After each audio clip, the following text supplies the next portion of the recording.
Hello, hello. Welcome back to Can We Talk? And I am Myra McKnight, your master relationship expert and coach. And I am so glad to be here with you today on this Friday. And I would like to welcome my guest into the studio, Miss CoCo Gayle. Hello, young Hi, lady. how are you? How are you? I'm great, thank you. How about yourself? Thank you. I appreciate you coming in and chatting with us a little bit today.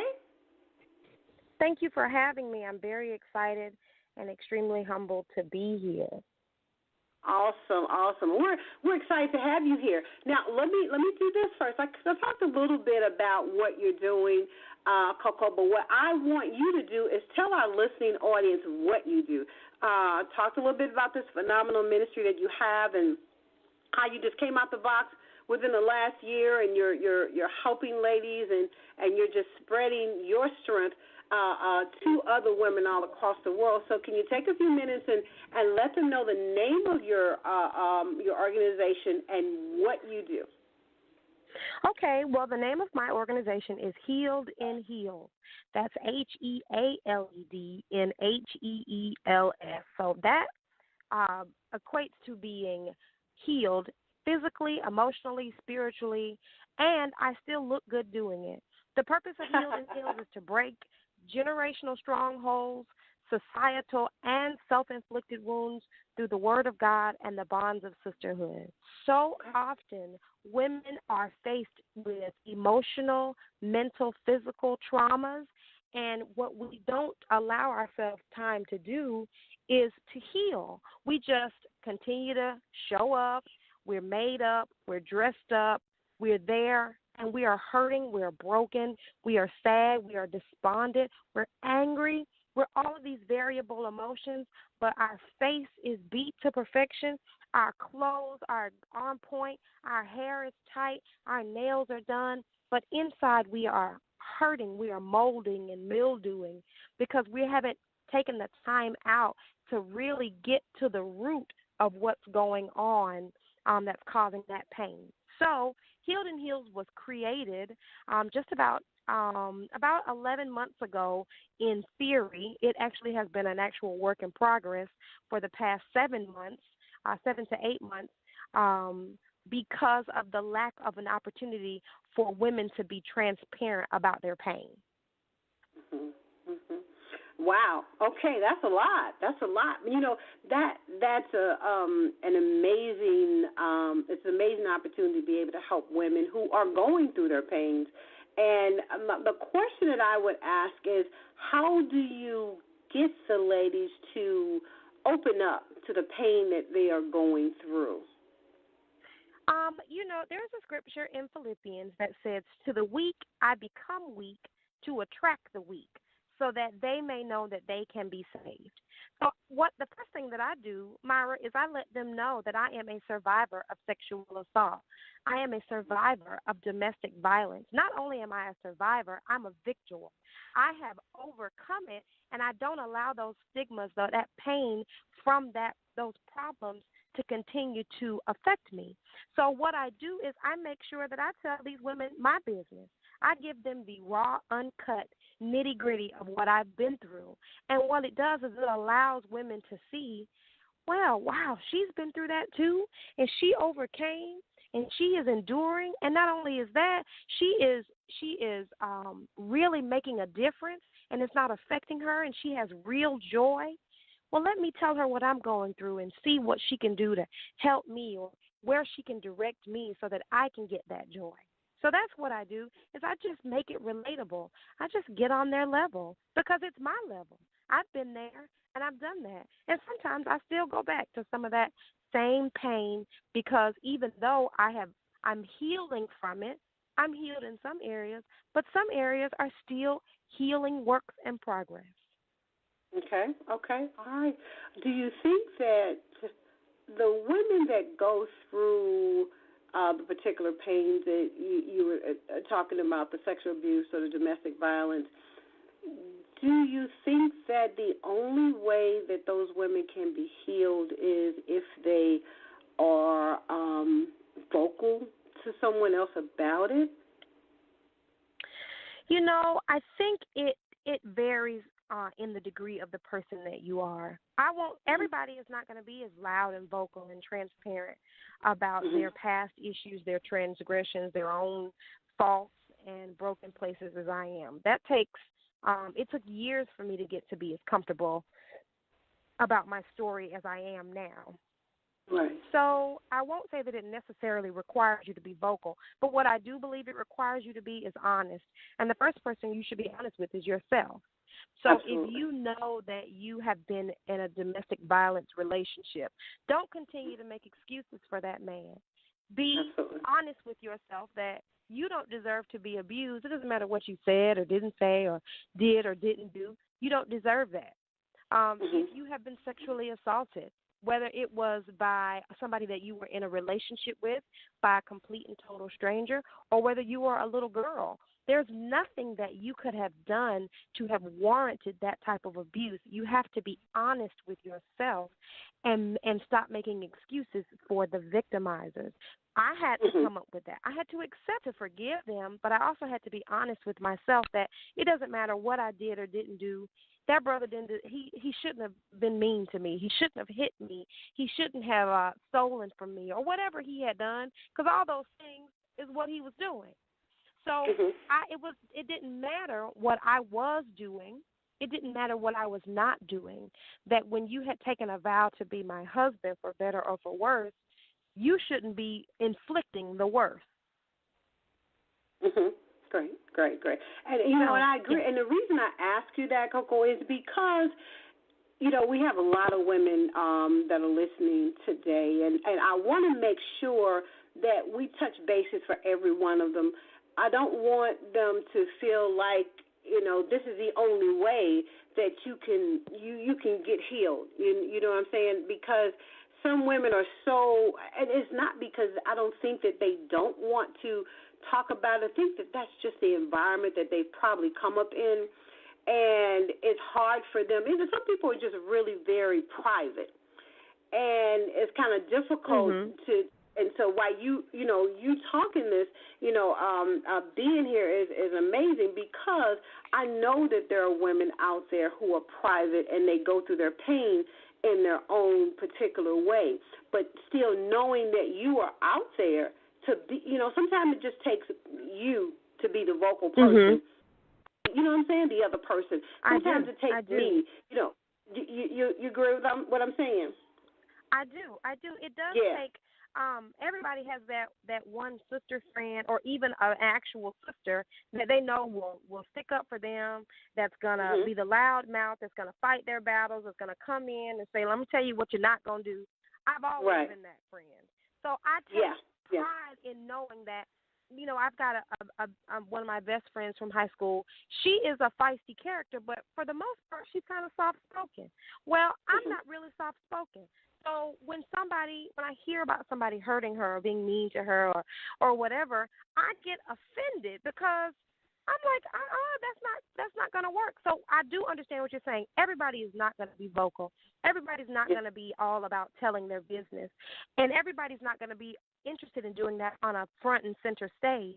I believe that's just what God has given me to let other women know that you don't have to suffer in silence. You don't have to feel like you are the only person enduring, that we're the only people going through stuff, especially in this age of social media. We get all of the best-looking pictures. We get all of these filters. We get all of, everybody's checking in the Bahamas and Las Vegas and New York.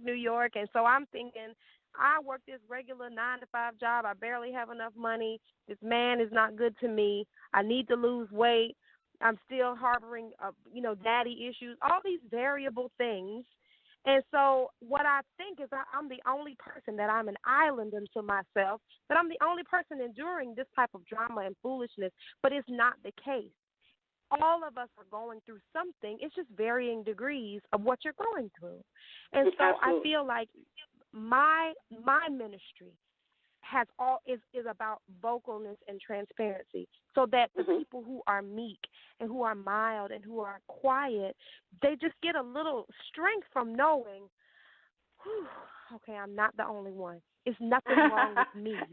It's not. Absolutely. You know what? That's all that it takes is for you to realize you're not the only one. You're not the one on the island, and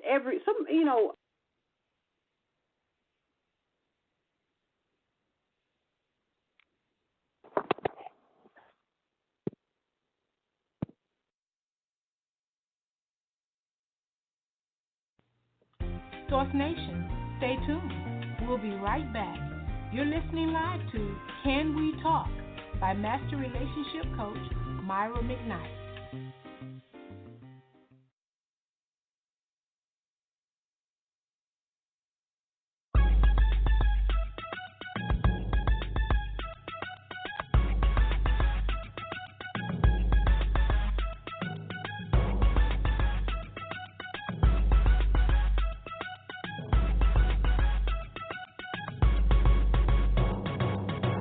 Hello, Source Nation. Join us every Sunday night on Mailbox Sunday from 8 to 9 Eastern Standard Time for Practical Kingdom Living with me, your host, Pastor Kenny Smith. Tune in as I share principles designed to help build your relationship with God and others.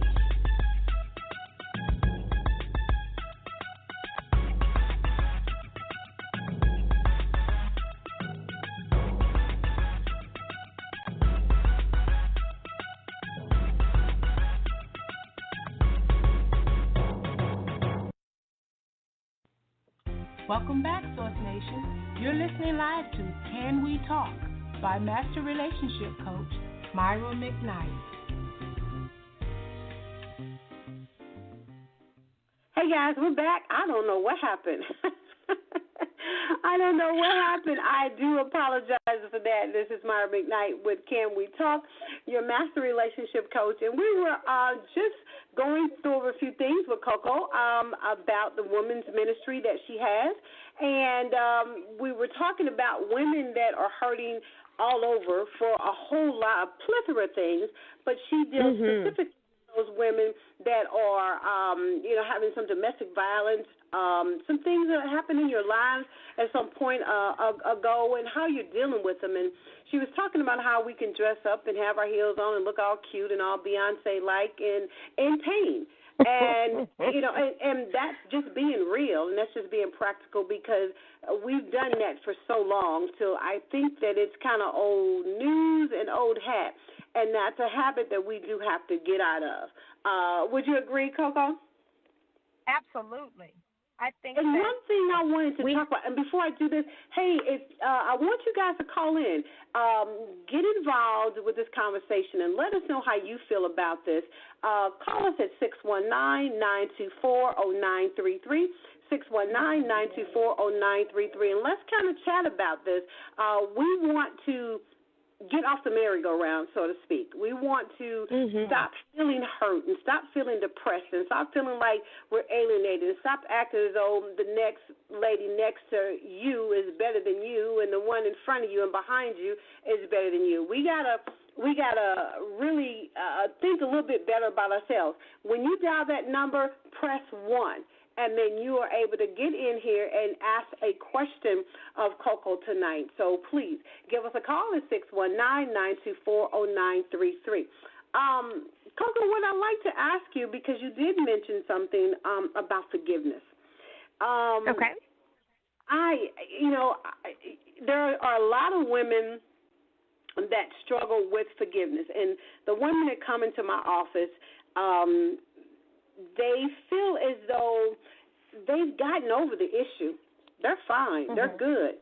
And they no longer feel as though they offer or even that person deserves their forgiveness. And I know what people say, forgiveness is not for the person, the perpetrator, but it's for you. But it's for you, yeah. But I've had women to say, I'm good. I'm not hurting for what he did or what he said or who said what. I'm good, and my life speaks that. And they say, I don't owe him that amount of me to give him forgiveness. What do you say about that? Wow. I say that they're not being honest. Anytime you still have an emotional answer to a situation, it's because you're still emotionally tied to it. When you can say, you know what, I forgive you. I mean, if you just need to hear it, whatever. I forgive you whether you want to hear it or not. I forgive you whether you receive it or not. That is a mature and unemotional situation. When you don't make decisions or when you don't have conversations out of emotion, when you use rationality, it's because it's a completely dead situation. Anytime your heart rate gets to bumping up high and your mouth get dry, you're still emotionally tied to it in some manner. And so in order for a person to say, I don't need to forgive anyone, that's awful, because we need God to forgive us. We have sinned and come short of the glory of God in I'm just going to speak for me. I won't say we, because I don't speak French. I'm going to say me. I know that I have sinned and fallen short. I do all kinds of stuff that will not be pleasing in God's sight by thought, word, or deed. It doesn't matter. So if somebody wronged me, I don't owe it to them to forgive them. I owe it to what I'm trying to get from God. I want God to forgive me, so I'm going to forgive you. And then when I truly forgive you, I forget about it. So if you hurt me again or if you harm me again, it's almost as though it never happened, because I've got to pretend like you've never done it to me. I've got to act as though it has not occurred. That's not for you, though. That's for me. Yeah, and just to be practical, because I know there's a lot of women out that, and even in what I do, and the ladies that I work with, when someone hits you, that's hard to forget. If someone cheats on you, if someone cheats on you repeatedly, that's hard to forget. So I don't know how you like the genie and you blink your eyes and you don't think about it anymore. And I know the Bible says that forgiveness is, the 7 times 7. I know that part of it. But just speaking, just giving a voice to the ladies that are out here being real, that some ladies are able to walk in their heels and really be healed by not giving and not putting the equation of what God might think, but of what they've gone through. They've kind of taken it to where it becomes a pimple in their mind, to where it doesn't resonate any longer. And I get what you're saying, but for those other ones that are out there, I want them to, they've healed in a different kind of way, I would assume. And, I know that through what we've gone through in our lives and the privacy of people and the things that have happened and the times that they've seen. And sometimes I think some women have seen some things that we couldn't even begin to imagine that they've had to go through. And I know women before me, back in the ages, have gone through some extremely difficult times, even in relationships. And we've come from some cultures to where you were, you didn't know who your dad was and those kind of things. So people have been hurt, tremendously hurt. And I just kind of wonder back in the day how they were able to survive some of that stuff and keep going. But what you have and what you're saying is to blow it out there. Just walk with it, talk with it, release it. What I'm saying is holding on to it does you what good? It doesn't do you any good. And when you're so busy holding on to things, now look, this is what if a person is beating on you and you're tired of being beat on, then you need to be making strategic situations. Because not everybody don't have a job where they got hundreds of thousands of dollars stacked up. When I left my abusive situation, the first abusive situation, because if I wasn't ready to be healed, I attracted the same kind of wolf that was was smelling the blood from the first wound. So when I left my first situation, I left with $30 and 2 children, no car, and no place to live. But I had. Well, let me ask you something, CoCo. Let me ask you something. I was just with a lady yesterday, and she had gone through domestic violence prior, and the husband she married now is prior. What happens that you go back into that? And her reason was that she felt as though he was hitting her. She felt it was love. So I've never been a part of that culture at all. So, but what makes a person go back into another abusive relationship? Like spirits find each other, Myra. It's the truth. And so okay. I was connected to two men that were completely different from each other in every facet of the word. One, a college educated man, one somebody with a GED, one person that grew up in a two-parent household, one person that grew up in a single-parent household, one person that, had all these goals and dreams and aspirations, but they both had the same type of spirit. So let me tell you, what happens is I got set up for abuse as a child. Okay. My father and my mother weren't married. He was not a dependable father. That's not a new story to anybody, but it's my story, right? So what I learned is to not be able to really emotionally to be able to depend on a man. Now, my mother's never been in a domestic violence situation, so I can't use the cliche that I grew up in a household with domestic violence because my mama don't play that. So what I did was some kind of way set myself up.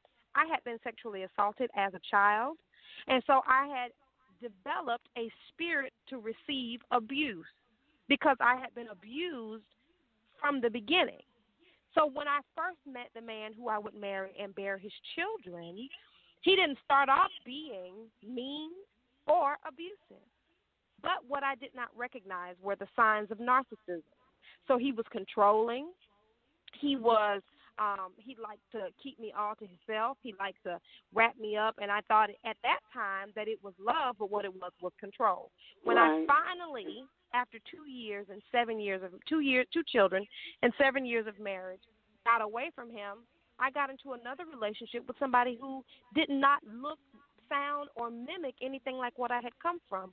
But because there were some other underlying issues that I thought that I could control, I found myself back in a situation where when you can't get your way with me, now you began to get physical.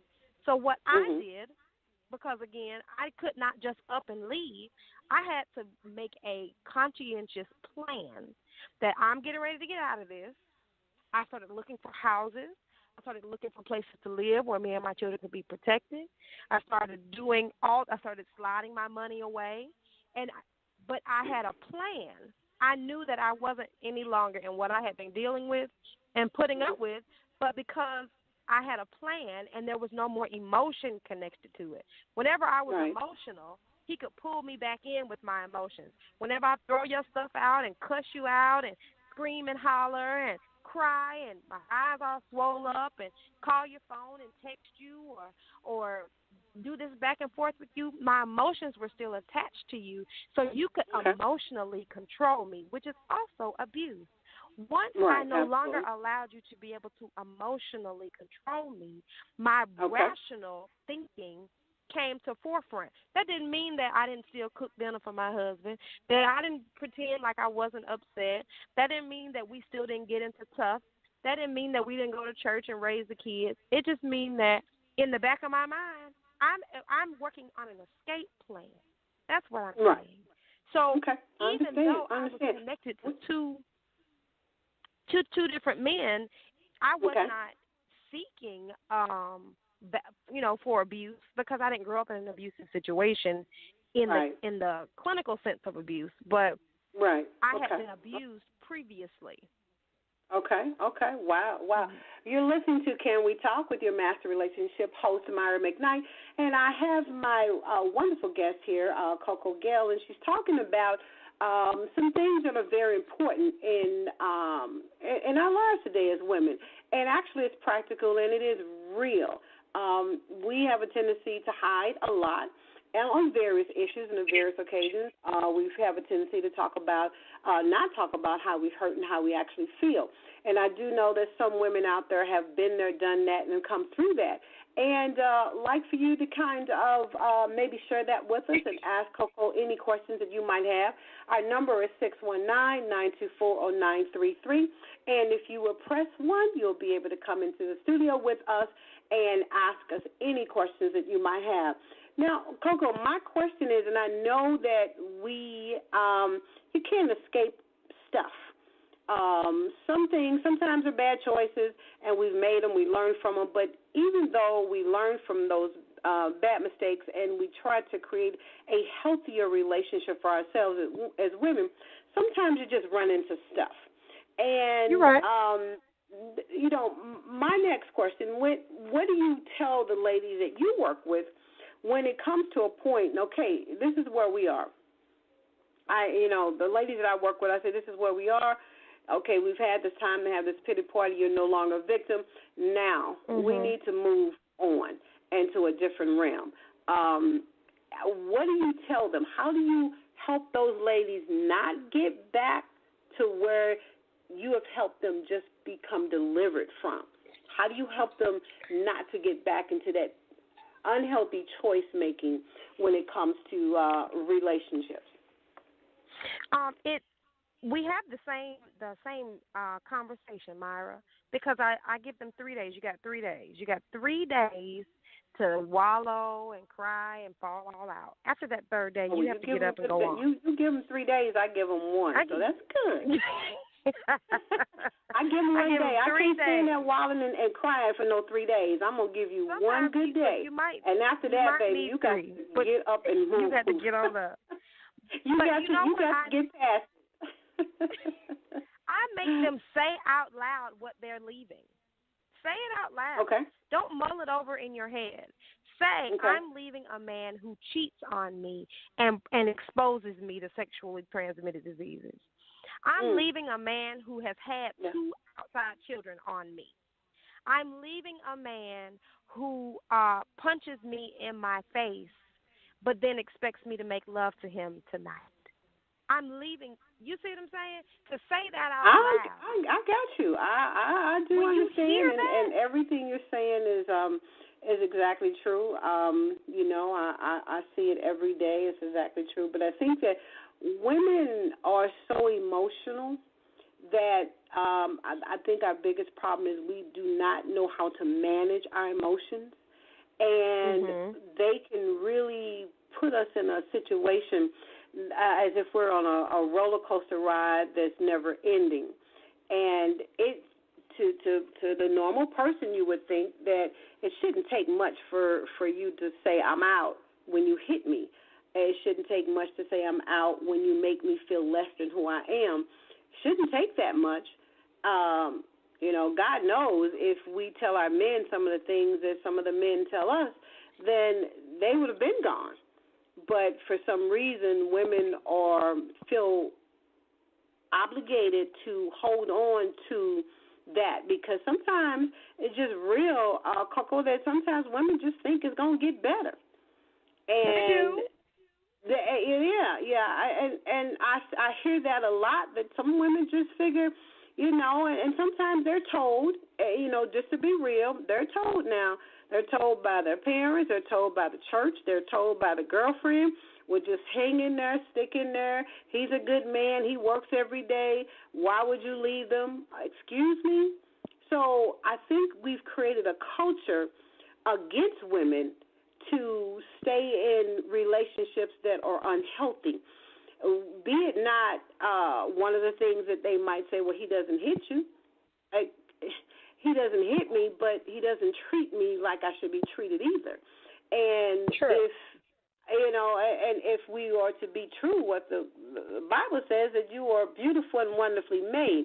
And I don't think God will make us beautiful and wonderfully made to get slapped on and treated any kind of way. So that just don't work for me by no equation. But I think that we have built a culture of women of obligation and a culture of men of entitlement. And that breeds for a relationship that begins to be volatile, because the men feel entitled to do what they choose to do towards women, and women feel obligated to understand that. So helping women to understand how you don't get into this space, and I think is most beneficial. And you were saying that you give them 3 days and you have them speak out loud, and that's great, because they have to say that from the depths of their own being, that this is not working for me, and be okay with that. You're absolutely right. You have to know, but you have to know your worth, and you can't expect anybody else to tell you your worth. You can't expect anybody else to build you up to the worth that you claim. Feel like you're worthy. You have to go into it knowing that you're worthy. And when somebody comes to shift your worth or to discount your worth, you can tell them, no, I know my worth, and either you're going to step up or you're going to step off. I think a lot of us don't have our own self-worth already evaluated before we get into relationships. We're looking for relationships to complete us. We're looking for relationships to make us whole. But you've got to be whole before you get into a relationship. And, and to piggyback off of that, what I have found is that women are afraid to tell men what they want. They're actually You're afraid. Right. They're afraid to tell them because they think that they're not going to like what they say, and they probably will never call them back again. But you know what? That's one call you don't need. And it goes back to also what you said, that you have to know you. You have to know who you are. And I was telling a friend of mine the other day, and this is not to take away from any of the men that write the books for us, but there's a lot of men that write books for us to tell us what we need to do and how we need to change, and we need to alter ourselves, and we need to, if we want them, we need to do this. And I think that's the craziest thing, because a man really don't know what a woman wants. And women are chasing after the men to find out what they want, but they need to chase after themselves to find out what they want. Because what's most important is that woman. That woman has to be able to love, to do all those things that a woman committed in a relationship, whether she's a wife or whatever, she has to be able to do those. And there's 5 things that a man needs, and this is not a brain science at all, is a shelter. He needs to have shelter. A man, he wants shelter. He wants a beautiful woman. He wants to be able to make money for security for himself and for his family. If he needs that, a man wants to eat and a man wants to have sex. Those are 5 things. There's not too much more that they really need. And when women understand, that's kind of the barometer of a man. Now, those outside things, whether he's doing a job or things of that nature, but for the most part, those are things that men just like, I'm good. They come into my office all the time, and when they come to my office, they tell my husband and I, we're good. If I got that, they're not concerned about what we need. And if, as a woman, if you don't know what you need, he surely doesn't know what you need. So rather than chasing after finding out what a man wants in a woman, you must find out what you want from him. So that way your boundaries are set. And when you get into that relationship and he's not doing those things that you have set a boundary for yourself, then you have to keep moving. Because if you don't keep moving, you're going to be caught in a trap, and you're going to be unhappy, and all hell will break loose in your relationship at some point. And you are absolutely correct, CoCo, when you're saying you got to know your worth. That's right. And if women don't know their worth, you can't tell him what you're worthy of. And men can tell when you don't have confidence in yourself. True. You're absolutely right. They hunt you down like dogs. They can smell the pity. They can smell the low self-esteem. Can smell it. They are attracted to it because that's how women get out of one relationship with a doggish individual into a relationship with another doggish individual. Yeah, absolutely. And now this is, and I tell ladies all the time, which I'm real adamant about, and I don't know if you tell that to your ladies, when you've been in a relationship that has been unhealthy, whether it's abusive, whether he cheated on you or what have you, what you don't do is tell the next person. You never tell the next man the victimhood of what you just came out of, because you have already set that relationship up for failure. When you go and you like, oh, woe is me, and, well, he's going to ask, well, that's a man's trick. He's going to ask you, why did you all break up? Well, he cheated on me, and, well, he didn't do this and he didn't do that. You have set yourself up, because this man knows right now you are a victim. You're holding on to it, and the minute something happens, what is he going to tell you? I'm not that guy. He did it to you. So to prevent yourself from going through that stuff, ladies, hold on to your own business.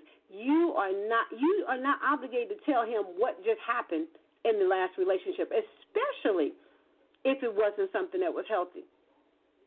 That's not what you're supposed to do. Men don't like whiners. Men want women who are confident in who they are, and that's what's extremely important. So what you're doing, CoCo, is a great ministry. It's a great ministry. It's a great opportunity for women of all. I mean, this has just been my thing for the last 20 years of what you're doing, is to tell women from 14 to 99 that you are worth every good thing that comes to you.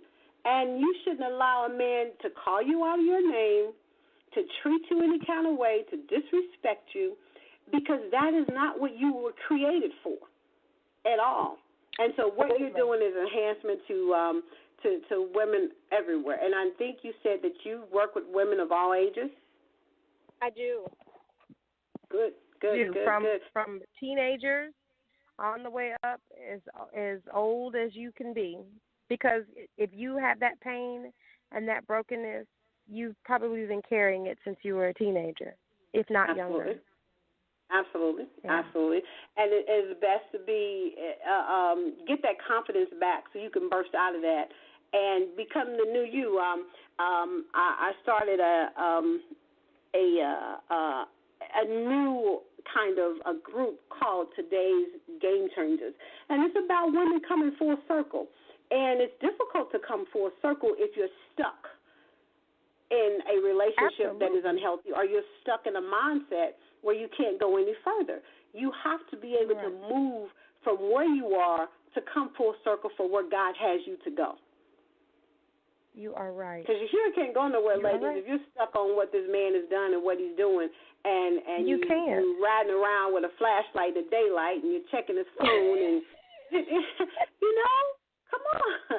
You can't get anywhere that way, and he knows that. So, those are some crazy things that go on, and I'm telling you, what you've done, CoCo, you've opened up a whole atmosphere of what women need. And you have specific women out there that I do know that God has for you to touch, and because of your strength and your voice, and you're able to articulate that to ladies, they're going to catch it. And that's really important that you're able to do that for them on the level that you do. How would ladies be able to get a hold of you, CoCo, if they want to come and talk to you about their situation and how they can get out of it? I am on all social media platforms, Facebook, Instagram, and Twitter at Healed in Heels. And you can go to my website, www.healedinheels.com. You can send a contact. There's a contact me tab where you can reach out and get to me. You can email me. My phone number is there. I am available. Wow. Great. Well, you know what? I have enjoyed you, CoCo, for coming into the studio and having this Thank you great for having me. Conversation with us, and I really hope that all those endeavors and all the things you're doing are coming to fruition, and you're touching lives all over the world, everywhere, and hope that one day when you're not too busy, you have a book too, don't you? I am working on a book. Okay. I had a book project and it got sidetracked, so I have my own book coming out, and it's called Being Pregnant with Purpose. So it should be out right at the end of the spring. Okay. And it'll be available on my website. Well, that's something for us to look forward to. And once that's done, I would love to have you come back on the show to talk about your book as well. Awesome. Thank you. I'd love to do it. Okay, awesome. I'm quite sure you'll have some more great, amazing testimonial stories to give us as well. We appreciate you coming in and talking with us on Can We Talk, and I'm quite sure our listening audience have gotten something from that, and you're probably going to get many calls. Thank you so much. I'm so excited, and again, very humble that you would ask me to be on. Thank you again, CoCo. You have a great evening, and we will see you soon. All right, thanks. Thank you.